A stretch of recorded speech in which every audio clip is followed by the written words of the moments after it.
I feel like we're gonna go off the rails. That's fine. Let's try to keep on track. But I'm getting a white elephant, then we can talk about it. choo. Okay, cool. So Mind Over Meta, we are doing our first podcast in a long time. We got me, Chris, Adam over here. We got Nate and Maddie. So today, our main thing we're going over is that this next weekend, there's actually going to be a white elephant tournament. Maddie, do you want to talk a little bit about that? No, absolutely. So Salt City and kind of the group in Salt Lake is putting an event together this weekend. Kind of a little birthday party for Chandler too, our head judge down here in Salt Lake. But what it is a white elephant $50 budget CDH decks. We've all brewing decks, and we're gonna put them on a table and start pulling names and taking decks. And so we're all super excited. We're all a bunch of CDH players, so now we get to see the flip side. We all have our $1,000 decks. Now let's play $50 and see who wins. So, super awesome. No bans or restrictions other than the whole deck needs to cost $50. Basic lands, everything under $50, which has been really difficult because you'll figure out your deck list and then in a couple of days the market will shift. You're like, crap, it's at $52. I got to switch out a card. Yeah, I'm in that boat right now. Like, two of the decks I did are both over 50 because I locked them in though with Daniel prior. I'm like, okay, I'm okay, no issues. So, and the way that we're going to do the point system is your deck gets points and you get points. So the deck that you bring. Yep. Okay. So if it says here, we'll use a standard 5-1-0 point system with an additional twist. Both the deck builder and the pilot will receive points for the deck that wins, draws or losses. So if your deck goes 3-0 and you go 0-3, you got a chance. Yeah. So it really incentivizes making a better deck rather than just like bringing an old pre-con and calling it good. How horrible would that be if you were in the finals and you lost to your own deck, but your own deck got you to that spot? That would be so funny. That's fantastic. My deck got me to the top 4, but I lost. I just need to draw because you're going to get a point for you and your deck. That's hilarious. You can be like, no, you got to stop this card. It's the combo right here, you guys. Guys, it's the combo. You're literally... Yeah, why didn't we just make unstoppable combos? And then your deck would draw. You're locked into points. It would be so much fun. It's going to be a good time. Yeah. That's going to be blast. Nate, what are you excited about for this event coming up? I just want to see what people come up with. This is exactly my kind of thing. I absolutely love... Again, I don't know how many times I'll ever say this on the channel. And for the new people that have maybe not seen us actually like sit and talk, I love brews so much. For even Holden sent me something out of nowhere the other day that I'm looking over and I'm like, God, this crap. You know Holden Pryo? I know Holden. Yeah, no. Shout out to the man. Great dude. Yeah, no, he's great. I'm just so excited to see the chaos and what one person thinks like, oh, this is competitively viable at this budget, and another person might think, oh, that's not, that's definitely not. So I went this route. Like Bruce was showing me something about this Golgari thing that he had built, and the thing is, I know cards very well. I know cards I would say better than the average person. I typically know, like when someone says, yes. "Oh, I built Jen Jansen," and you're like, "Yeah, I know who that. I know who Jen Jansen is." Like, sure. This is the interaction point. This is the gimmicky card. Right. You are very good at that. Yes. And I've been hearing some of these commanders, and I go, "Who? Who is this?" But that's what I live for, man. This stuff is so fun. So I'm just really excited to see what people have come up with, and maybe that gives. The reason I like this kind of stuff so much is if you can take something at a budget and build it very powerful and very strong, then the creativity can kind of lend itself when you jump to that other level of okay, well, now I'm allowed to play my Underground Sea and my Volcanic Island and my Jessica's Will or whatever, right? Yeah, maybe it's not, great. Maybe it's not super viable as you go higher up, but maybe that gives you the creative freedom to be let's try this and let's try that. And why can't we run this kind of deck? So that's what I'm excited to see and see what... I'm with you. At the end of the day, it's a game, and you want to have fun with it, and I think that's why this event is so intriguing. Me being able to look at it and say, what is this card? Get my phone out. Hey, Nate, get your phone. You know what I mean? It's going to be a fun event to root someone on, because you're rooting for yourself, and you're rooting for whoever gets your deck as well. So, Adam, what is something that you think that's going to be really interesting about this event that's going on? Low key, 9:30 we're starting, right? 9:30. Let me see. It's on December 13th, 9:30 start time. The most interesting thing of the whole day is going to be the gift exchange, because you're going to stand up, you're going to talk about your deck, then it's going to go into the circle. And however they're going to do the white elephant swap around back and forth. I've played a couple of like other party games with CDH players, and you cannot take that out of them. It's going to be wild to see the aggressive trading and swapping and stealing. So I'm eager to see that. And like if that runs into the tournament, like somebody gets upset they didn't get their deck and take that into a game or something. I don't know. I don't know how they're going to do it, because it was definitely a question I brought up of like, are we going to spend 2 hours exchanging and stealing and making sure that like one person doesn't get routed? We all know who we're talking about, right? And it just like, do you try to meta the entire tournament by stealing it? Is that even how we're going about it? Or you just randomly pick out? We'll figure out whenever we get there. I'm not totally sure on how that goes. Maddie might. I'm not sure. Maddie, what is something that you're excited about for the event? Honestly, the thing I'm most excited is to see people's reaction. Like that's the biggest thing. Is these are like we're gonna see Atalis, we're gonna see Magdas, we're gonna see Urzas, we're gonna see those staple CDH commanders. But I'll tell you right now, I have 4 different commander decks that you guys are going to see, that 2 commanders that you guys don't even think are CDH probably. So I'm excited for people to play them, and it's going to take a pilot that knows what they're doing to actually win with these decks. It's not, I fall into a breach line, I fall into a food chain line. This is, you got to win through whatever weird thing this deck has, and I'm super excited to see that, and I'm excited to see how people can play with them. Well, it's a great segue, honestly. What's the 4 decks that you have? Just commander and like the chase card in it. Just a nice quick little brief. Absolutely. So first one is an Azorius dungeon deck. That's kind of my trademark thing. I love dungeons. It's a blink flicker. Instead of running their Saturn or Gorion, it is the Council of 4. So it's all about drawing cards, making guys, and it's a beat deck with a little bit of control. The next one is an Animar deck. So I went through a very old school CDH. There's a lot of great ETBs. There's going to be some fun shenanigans. And there's some CDH, like actual good cards in this deck. So if someone gets it, they're going to be like, oh, I can put this in my main deck. So I'm excited for that one. My third one, this is very much, Adam's going to hate me for this. It's Brina the Demogorgon stacks Azorius. Or not Azorius, Orzhov. It is all your hate pieces, anything I could afford, and put it into this. But I wasn't really leaving, I swear. I do have the deck, and I'm going to love it, and I'm going to change my whole opinion about stacks.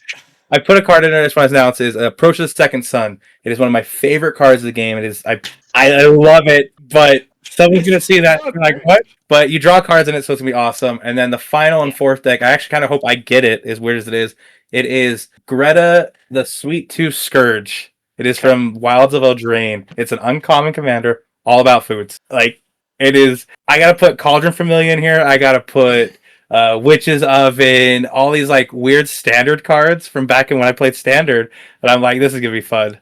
So there is no way in the world I will fight for that one. There is no way in the world that you're getting your own deck, because every win that you get 10 points. That has to be a rule. There's no way. There's no way. I'm gonna do it. I'm doing it. No, there's no way. Whoever has that literally wins the entire tournament. They get to top 16 instantly. Like there's no way. Whatever deck you built, you are candy not themed commander. Second Sun. So good. That's a really good one. I actually did day 2'd a GP with a Second Sun deck actually. So it's a great card. Win the game.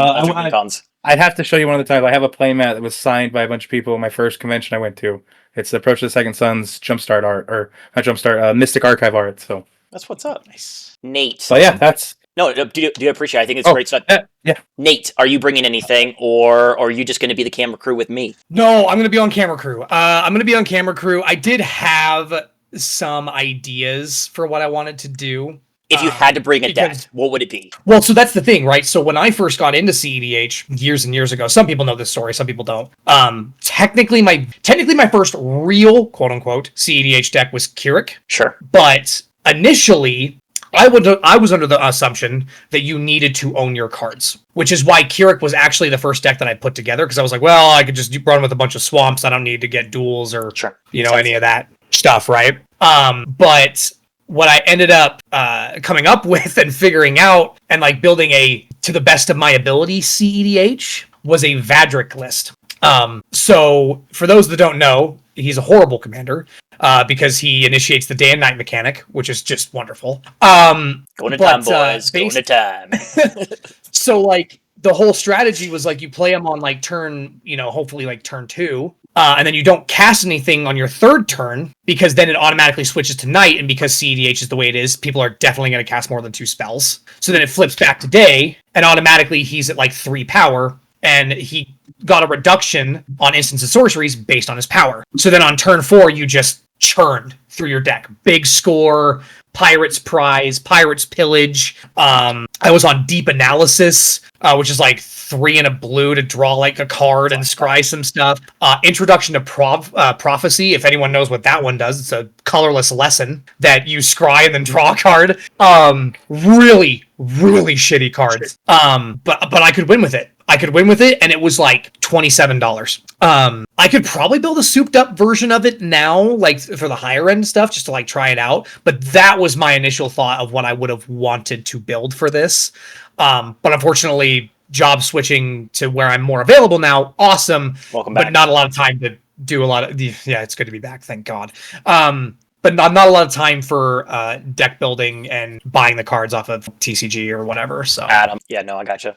That's awesome. No, appreciate that. That'd be really cool. I'm glad that you have a lot of funk whenever you build stuff. Adam, what are you bringing? I'm so basic. I'm not a brewer. I'm a pilot. That's my excuse. Zada, Hedron Grinder. 300 red. It's a 3/3. Whenever you cast an instant or sorcery spell that would target only Zada. Evidently, this was a real commander. I don't know. I'm new to the format. I apologize. But don't worry, Illinois. The cards are so cheap. They're so bad. I think they top 16, or they were almost about ready to top 16. Zada. I'm pretty sure Illinois tournament that we recorded, Zada made it way up there. So it's viable. It seemed kind of legitimate. I was going to do Malcolm Kedis, but I decided to go with Zada instead. And it was fun, man. It's like where do you put your big budget in, right? And it's like, you know what? I'm gonna break the bank, and we're gonna do a pyretic ritual. Oh yeah, Ooh. And there's a skull clamp. I think that's like half the value of the entire deck. But that's not a bad thing. Putting a lot of the value into a couple of the different cards, so people can just turn around and sell it. They're like, I don't want to play this deck. Here's 3 cards. Here's half my budget. $25. There we go. Enjoy. A couple other different people have done that. Yeah, there was some thought into that. Like, how can I just get a couple of good cards? How do we get a $20 deck and put in some fire? Yeah, makes sense.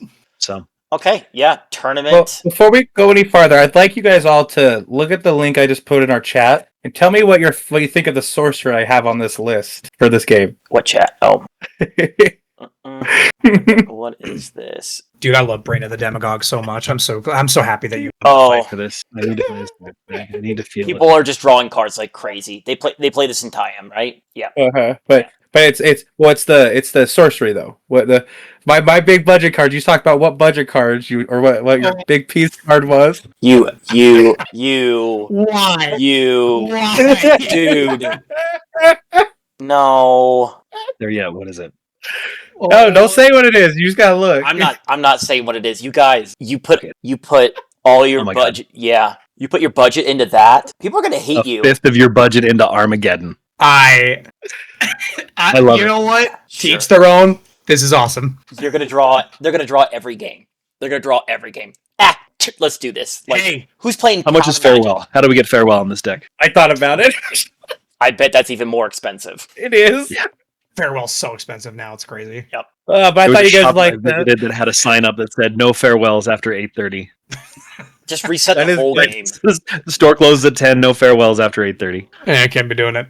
That is definitely a good one. But might as well play Shahrazad at that point. So as you can see, is from our reactions, I'm excited for people to play my decks. Don't pick it. No one's gonna like you. No one likes me anyway. It's fine. The camera's gonna turn off and the light's gonna shut off. Like that's just all that's gonna happen. Back for a break. Yeah, they blew up all the lands. Okay, and you guys go enjoy your life. We'll be back in an hour. Oh God. It's gonna. As soon as that happens, we need to have a little edit where it's like, yep, that's me. I bet you're wondering how I got here. Okay. Anyway, getting off track. Okay. I love it. So I've got something. I got a little surprise, little early Christmas present from our friend Dootloot. Ooh. Ooh. Shadow He sent Leap. us. I have not opened it yet. He's got a tournament that's coming up in January that I'm going to be at. Breach the Bay. Let me pull it up so I actually have some more information about it. I'm really excited. It's the same. There we go. Dude, have you ever received a package from him? It is always bubble mailered, cardboard wrapped, everything. So he sent us some. I've heard good things. I haven't ordered from. I want to. I just don't. Right? Yeah. It's John so Mayne- dangerous. But no, I've heard great things. We played against yeah, Dude Loot. Go ahead and check out the video of us playing with Dude Loot and Gold Sabertooth. Gold Sabertooth. yeah, that's what it was. Two of the good. Check out the link in our bio. in the bio. Yeah. No, that was good. That was a good game. I'm pretty sure Oh, dude, it was great. we got hammered. We His Adam did not do well. Rogside decks Mhm. is beautiful. It's almost a pleasure to get beat by. It has more bling than I know what to do with. Okay, they are going to be mana counters. They look so good. Wait, what? So these are going to be for us to use. I'm on my fourth packaging. This is like opening up a wrapped over and over and over present. Are they metal? They're not. They're just foiled. They They look look really nice. so I was gonna say, good. they look clean. And like there's just like this. This is the green one, and it's just like this faded Oh. green background. That's So what you're They saying are is so tight. we're using that on something stream, else. right? Yeah. Oh, Yeah. Okay. Okay. Good. Yeah. Good. Absolutely. Good. Yep. So Breach the Bay is January 24th. That one's going to be a good one. It's in San Francisco, Daly City. So I know that a couple of the locals are going. We're trying to get a couple more to get in, share a couple of rooms, hang out. You know me, LobbyCon's life. So I'm excited for that. So yeah, look at how good those look. This is not doing them justice. No, I want to see him in person real bad, or like on a gameplay. We'll see them on all the Christmas events at the, Yeah, of the course. tournament. Well, These will all be yeah, on shout out. stream. you're doing a shot. You said the 20th, right? 23rd. 23rd. The 10th of January. The is gonna- 24th. 24th. The 10th Yep. of January is going to be Decatur, Illinois. Mhm. Well, Yeah. somewhere around in that ish area. So Lucas is putting that on. He invited me out to go and do that. So it's gonna be a good time trying to figure out a couple last minute things. But it's literally like a month away. So I'm pretty Yeah. excited for that. We had a huge turnout last time. It was it was pretty up there. Did really well. It's supposed to be a 20K. It would be the channel's first 20K.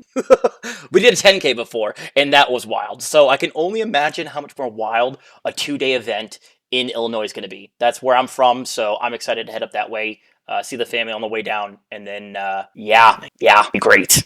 That's awesome. So shout out to that. So much stuff. We'll put I've- the links for both of those in the bio for sure. And any I'm yeah, go for it. go ahead, Chris.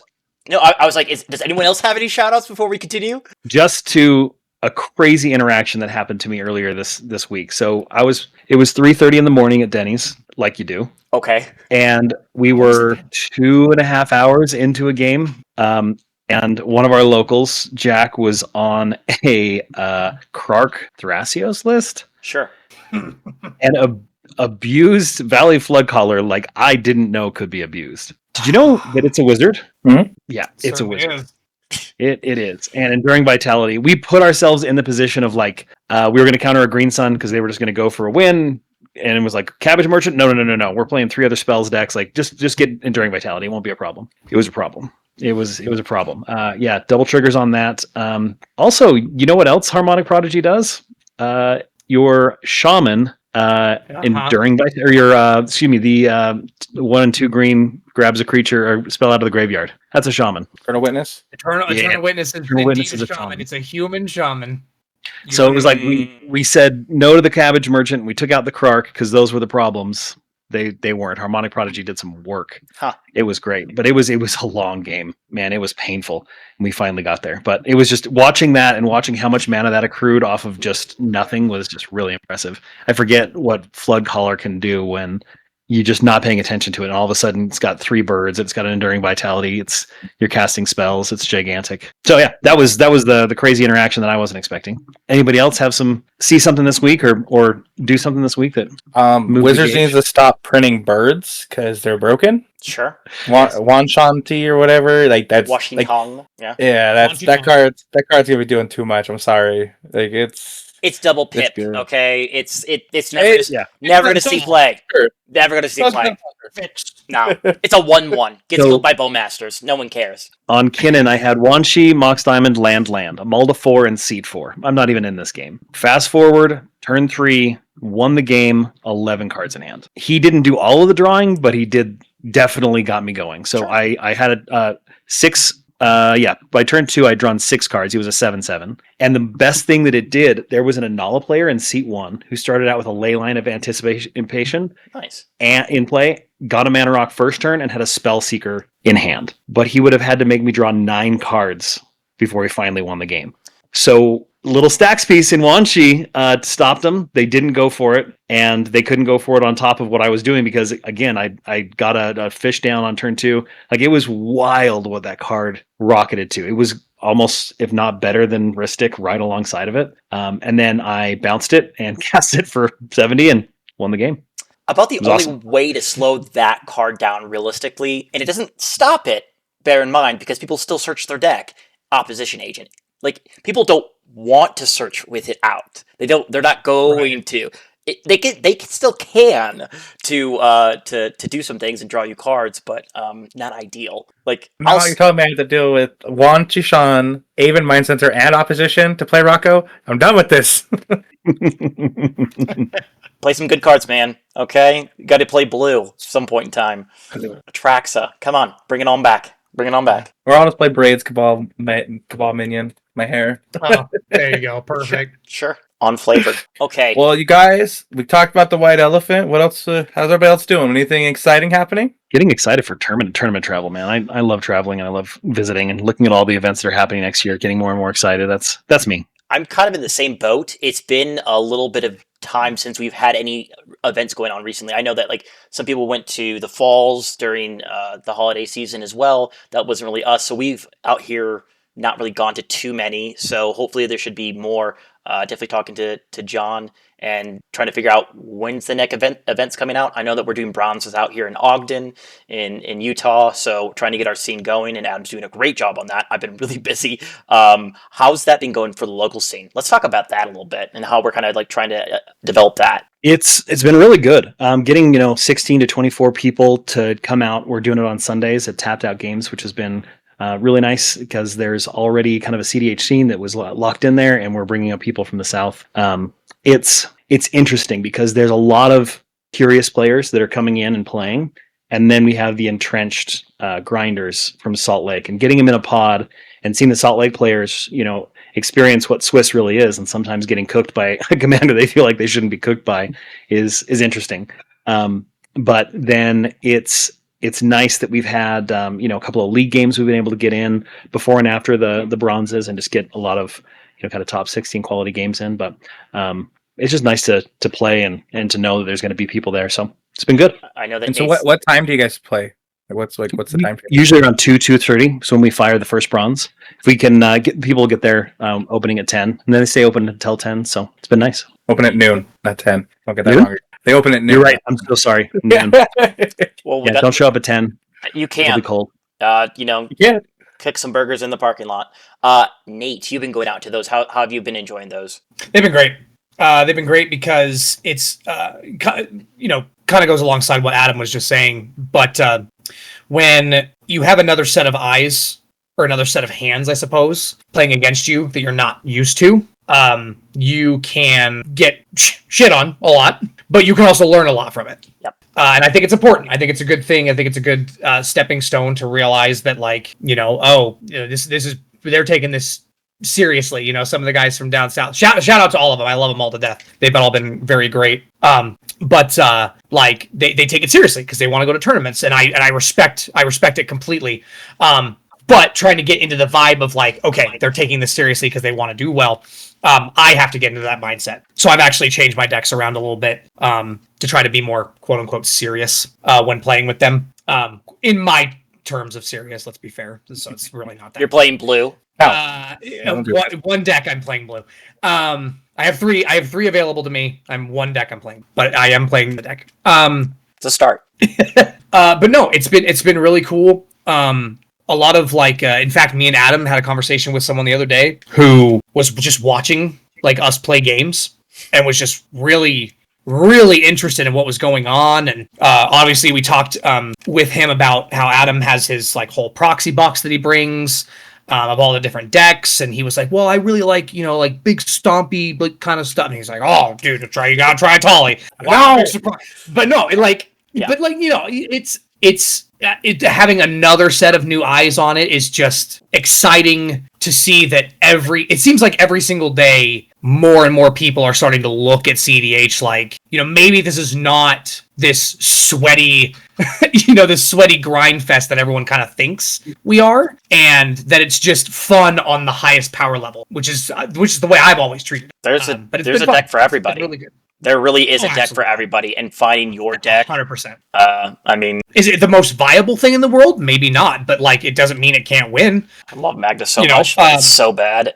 There was a Ashling Flame Dancer list that was getting played up, and she cooked with it like straight up. Like, it was really cool. I really liked it. But yeah, it's been really fun to have that new, like I said, set of eyes instead of hands. Because just like the Ogden crew, like the Salt Lake guys are exactly the same way when it's like, hey, I know the line. Do you want me to tell it to you? Do you want me to let you figure it out? But like, you have the win here. Like, I know you do. I just want you to see if you can figure it out. So very helpful still. It's been a blast. Good. What I found really interesting this last Sunday was there was a couple of plays that were objectively not good for the table and very not good for the player playing them, and trying to explain that and shift it, and like, this is what's going to happen in the game if you do this. You're welcome to do it. Great. But this is how it's going to play out. Is that what you want to have happen? I'm like, well, I don't know if that's really going to happen. And twice, luckily, I saved my reputation there, but both times 100% happened. And the player that was playing was like, well, I didn't want that, that creature out or the commander out, so I just like swords it on the first turn. It's like, right, but like a 3-pod's not great for your deck, and you really should be, you can stop this person. This is stopping them from developing at all. You can stop them when they get a little bit more developed. You're in control of the situation. They can grow as much as you want them to, and you're in control of that, and they know that, and you can communicate around that. And letting their play and their threat and what they're doing and what they're able to interact with can actually progress the game forward towards your very long game plan is very beneficial. So it's kind of a vague, weird term, and telling that to your opponent when you're in the game is difficult. So if you can kind of curate before a game when you're letting people know, like, hey, I don't care if I win here, we're just going to play a good game. If there's something that comes up that I see is like really important that you learn about how this format works and how this dynamic works, are you okay with me telling you and kind of explaining it? Like, having that as a rule zero really helps with learning and creating better players, and having people kind of on board into that, like, oh, I get it now. This is so different. Well, in CEDH, you have a lot of new people that come into the game, and there's certain nuances that they don't necessarily understand. Showing someone a card and saying, please don't play your Seaborn Muse because I want to use this against the Kinnan in case he pops off, is more powerful than actually doing the thing. You can sit down and hold people down and say, well, and eventually they'll get to a point where they're just like, I don't care, kill it, we need to move on. But you can stall the game a couple turns just by showing someone a single card, which is incredibly good. But most EDH players go into CDH, that's not intuitive whatsoever to them. So it's kind of, there's other nuances to the game where it's not common knowledge whatsoever to command your players. But that's kind of one of those that I kind of see. Maddie, do you see any other like things, people coming into the format that you would say isn't intuitive to the standard EDH player? Politicking. Like, I'm sorry, that's a big thing. Walking into CDH, you have to learn how to politic. And there are top players that don't politic; they just play the game. But there's too many times that one Kinnan player steps ahead of everybody that we have to politic as a table to stop them. But then it can instantly shift in 1-2 cards. It's now the Rock Draft player's problem. And that's something, if you don't understand how to top politic and deal with people, you can get, I don't want to say used, but you can get kind of sidetracked to go somewhere else, and next thing you know, you just set up so the Kinnan comes back on top. You're 100% correct. I think I played a game against Garrett not too long ago, and someone was going off, and then I looked at his hand, and I'm like, you could have done this if I would have, communicated, like, I need to see people's hands to figure out what's going on, you know what I mean? Because sometimes people don't really think about this, how it interacts, for sure. The last question, we'll start with you, Maddie, then Nate, then Adam, because Nate, or Adam walked away. Predictions for the tournament. We're just going to wrap it all the way back around to tournament this Saturday. Come on out and check it out. Live streaming Sunday, Hopefully. Saturday. Yeah. It's going to be Saturday. Not Sunday. It's going to be Saturday. Saturday. The day before Sunday. Yes. Check it out. The No. day after Friday. So, what deck do you think could take down the whole tournament? And then what, like, archetype, if you had to second guess? Ooh, I think a weird combo deck is gonna win. I hate to say it, it's just gonna be a weird like Root what's it called? Goldberg. Yeah, Goldberg machine. Sure. And people aren't gonna realize the pieces, and people are gonna play them out, and that's just gonna walk away. But I do also believe as someone that are well players, like I hate to say it, not hate to say it, but if we have Xander, Z, Luis, and they get a good control deck, they could walk away with it too. Sure. If they can stop the pieces when they need to, but politic the rest of the table, those guys could walk away easily. Fair take. Nate, what deck do you think could possibly take the whole thing? And then what archetype do you think could take away the entire game if it's not a specific deck? Definitely not a specific deck, but I think that intrinsically it is very easy to Storm on a low budget. I've played Storm ever since I was a casual player. Storm is very, very easy to build casual, and as soon as you're set up, you just go off. Right now, it might get stuck in a stacks pod. Right, it might run into one of the few deafening silences that Maddie's going to play on you. But the reason that and even in high end CD, like actual like CDH, like Storm can just be very difficult to figure out when to stop it. And so in my mind, some kind of Storm list will win. But I also think Maddie has a great point in the sense that you play out this creature that's like, oh, when a thing dies, you put a counter on another creature you control. And you're like, that sounds dumb. There's no way that's good in any way. And then they play out another creature and they go, okay, I win. And you're like, well, okay, hold on. Wait, stop. Wait. And I take infinite turns. Yeah, no, exactly. So I feel like it's going to be one of those two. I feel like control is very hard to play on a budget because some of the best control cards are like Force of Will, way out of budget. You know what I mean? You just can't play them. But not impossible. But that's kind of what I would say, like some kind of creature combo deck or like a Storm deck. Fair enough. Adam, deck you think it's going to take down the whole tournament and archetype? I think Storm makes a lot of sense. I mean, that's why I ended up building it because it was going to be, the cheapest possible thing. I think there's going to be a lot more combat damage than people are used to. I think that there's going to be a lot of rules questions for, the phases in combat because that's going to be relevant. So many blocking misplays. for the first time ever. Yeah, there's going to be a lot of that. So I think drafters are going to have a little bit of an advantage. There definitely could be, some overrun decks. I don't know if Winota is viable, but I mean, you start just playing worse creatures that are 20 cents. Who knows? I'm actually going to pull up the little guide that they sent out, and they gave here's the commanders under this price that kind of makes sense. Let's see if there's anything in here that we would. Winota's on that list, I think. Really? Huh. Yeah. Viable. Makes sense. I'm going to find that list. Go ahead and Chris, what do you think? You're going to be videotaping the whole thing. You're going to be doing the videotaping. Oh my gosh, I'm so old. Man, you're going to be streaming the event. I'm recording it. You're going to be catching it all on film. And, yes. And then upload and then stretching it out so that way you've got and then making cuts. With my we have a red room. Would you like to see the red room? With my camcorder. Yep. Mm-hmm. No, I got you. We have a red room. See? Red room. I can't. We can't make fun of Adam. I think he means dark room. It's a red room. It's Whoa. red. It's a bright red room. You're right. There you go. Everything's gonna be washed out. Chris is back there editing with his scissors. He's got to make sure to get all the clips just right. When he made that play, that was great. Oh, it looked like Adam cheated there. Let me cut that out. Yeah. Adam definitely didn't cheat. What would I do without my editors? I don't know.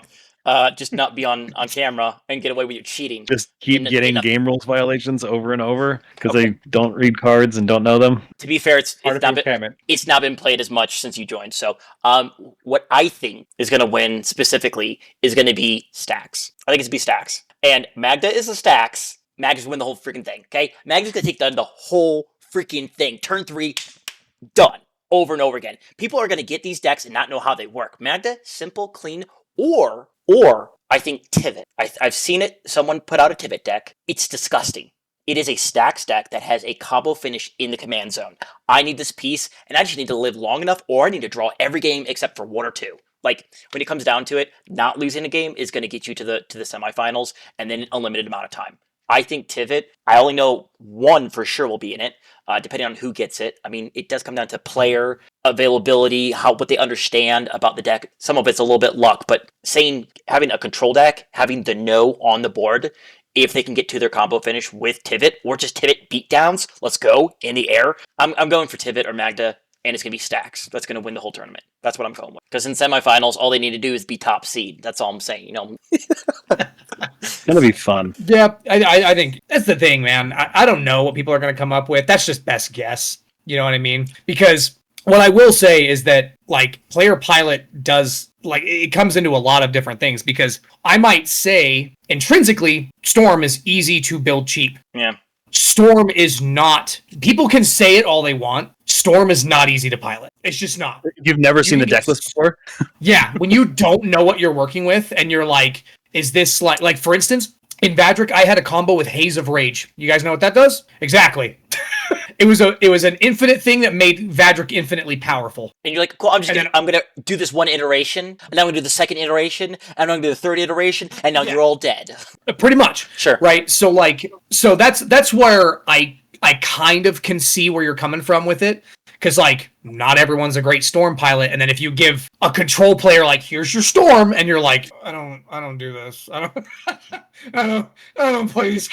Beat down combo stacks. Beat down combo stacks is what's going to win it. But I do genuinely think, though, that they are quick even at lower budgets. They're inexpensive. I'm excited. I'm excited one way or the other. I'm excited to see what people come up with. I am excited. Show. I'm excited. No, that should be fantastic. This has been 41 minutes. I ain't editing none of this, okay? It's all in. 41 minutes. Enjoy the first or second of our podcast coming back. Any shout-outs heading out besides Doot Loot? The January 10th in Decatur. The 24th in California. Yeah, Daly City, right around San Francisco. Cool. Nice. Holden Prio. Why not? Tapped Out Games. Yeah, you sent me a list I gotta play, so screw it. Why? Yep, Tapped Out Games. Trying to get that sponsor. You know what I mean? Go ahead and Justin's been great. Check out our affiliate link that we don't have yet. But yeah, I mean, we're Mind Over Meta. I mean, we're here to use our mind over the meta. Like, I don't know. I forget what the saying is. We'll figure out a better tagline. Don't hold us to that. It's a good one, okay? It's a good one. No, sorry. No, you're right. No, the last thing really is to be able to check out the next couple of videos. I'm going to be editing a couple more videos of actual, like, deck techs with some people that have been coming and talk to me. I'll have a shorter mustache. I swear it's in the future, not the past. I definitely didn't shave it for No Shave November. This is all how it's always been, you know. But no, look forward to that. I should be releasing those. I think I have like 3 or 4. Should be releasing those in the next couple of days. Just keep the hype going and whatnot. And then, you guys, it's almost the holiday season. We just need to do like a daily one of these for 45 minutes. Let's find some topics. Let's talk, and let's have some fun. That's what I'm about this holiday season. What about you guys? Love it. There's so much to talk about.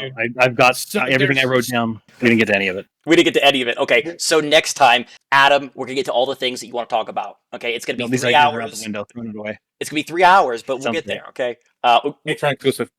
check out our videos. This should be coming out Wednesday. We'll have videos Wednesday, Thursday. So Wednesday, Thursday, Friday, Saturday. Yeah, I mean, we're going to be busy. It's holiday season. Time to get those elves going, okay? We'll catch you guys the next time. Awesome. See you guys. Happy holidays. Happy holidays.